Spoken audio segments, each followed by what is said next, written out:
Bonsoir, nouvelle vidéo. Donc cette fois-ci, je vais vous parler de la théorie de l'expérience parce que il y a encore deux courants de pensée qui se disputent. C'est le courant de la théorie qui pense que on peut résoudre des problèmes par l'observation, et puis le courant de l'expérience qui pense qu'il faut se confronter à la réalité euh, pour pouvoir mieux faire la fois suivante et donc résoudre les problèmes par la pratique. Alors en fait, pour moi, euh, c'est encore une dispute stérile parce que ce qui amène finalement à s'améliorer pour le futur, c'est les leçons qu'on tire. Et on peut les tirer des leçons de l'observation, comme on peut tirer des leçons de l'expérience.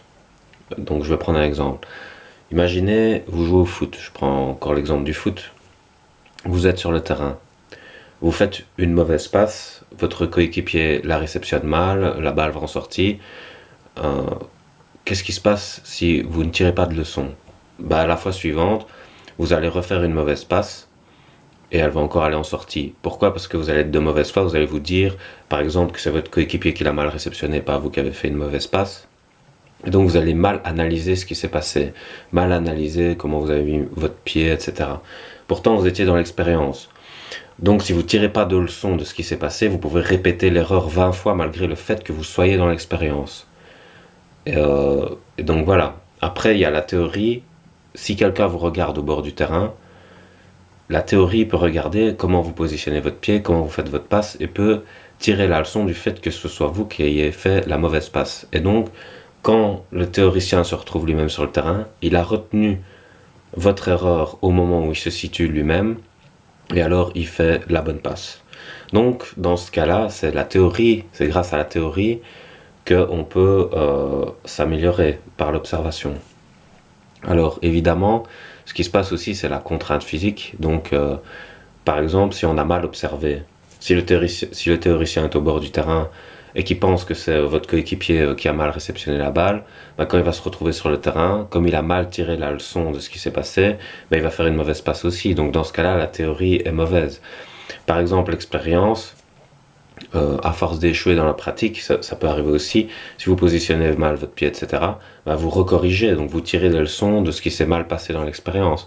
Donc pour moi, en fait, c'est beaucoup plus complexe et nuancé que de dire la théorie absolue permet de comprendre, enfin permet de s'améliorer, ou l'expérience absolue permet de s'améliorer. Pour moi, c'est une nuance entre les deux, donc il faut toujours alterner entre la théorie et la pratique. D'ailleurs, par exemple, les grands boxeurs, ce qu'ils font, c'est qu'ils combattent sur le ring, et donc ils s'adaptent à leur adversaire déjà, donc ils tirent des leçons sur le moment même de ce qui est en train de se passer, mais aussi ils tirent des leçons derrière leur écran de télévision quand ils regardent des matchs d'autres boxeurs.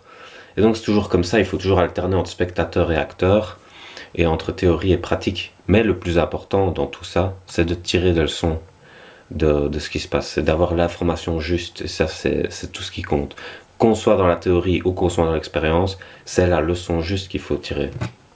Alors, en fait, la vidéo s'est pas passée comme j'ai prévu, je voulais dire des citations pour montrer qu'il y avait des intellectuels justement qui se disputaient sur ça. Par exemple, ici il y a Alain qui dit l'idée de l'expérience ne remplace nullement l'expérience, donc là il prône effectivement qu'il faut se confronter à la vie, mais c'est vrai aussi parce qu'il faut savoir ce qu'il faut changer aussi, donc parfois il faut se confronter. Alors quelqu'un qui dit le contraire, Bernard Werber qui dit le discours traduisant une expérience est souvent plus important que l'expérience elle-même. Donc là il va peut-être un peu dans le sens de ce que j'ai dit. Puis il y a Benjamin Franklin qui a dit l'expérience est une école où les leçons coûtent cher, mais les sons ne s'instruisent que là. Donc lui il était pour la théorie, Benjamin Franklin.